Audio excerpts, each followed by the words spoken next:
Coasters, it's Bruce here, and this is part of the political question asking of various candidates that we've been going through at the Coasters Club. Maureen, thanks for taking the time to chat to me. Pleasure. Just a few basic questions. Why the Harp House scheme? Yes. Fantastic. That's all it needs. There's no use messing around. We need the energy. The coast needs its resilience in terms of energy production and supply. It's local. We don't have the transmission losses. What's the issue?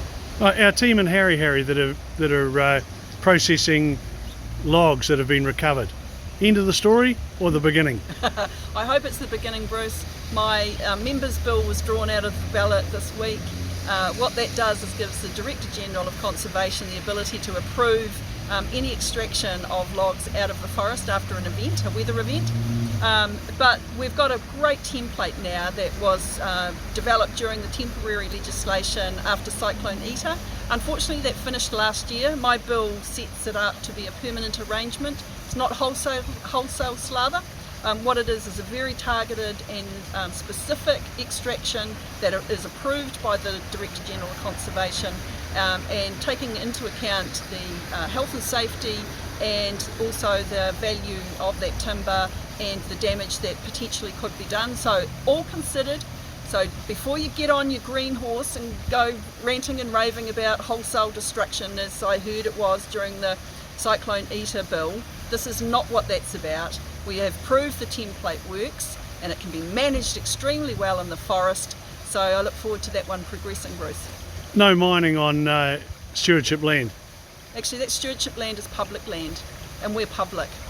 And we also deserve to have a living each out of this very small amount of land that's available to us on the West Coast.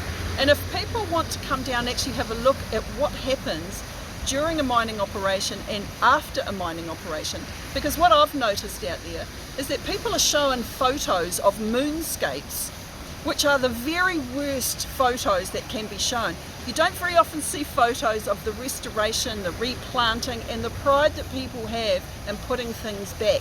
We've developed, and our contractors here have developed, the native transplant techniques. You can have a mine moving through and the forest growing right behind it. And they're really dedicated to ensuring that they don't leave a mess behind. You ever heard of Griffin Creek?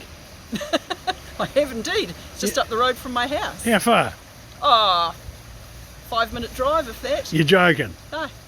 You ever kayaked down it or climbed it, or because it's apparently the most protected, the most wonderful piece of thing that we've. I just read that they want to lock it up.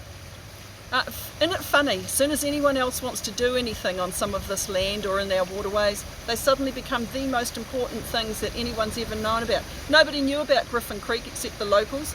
I don't know how many thousands of people have driven over that little bridge and not even noticed what that creek was called.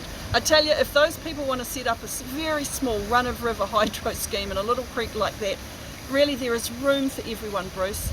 You know, we don't need exclusivity.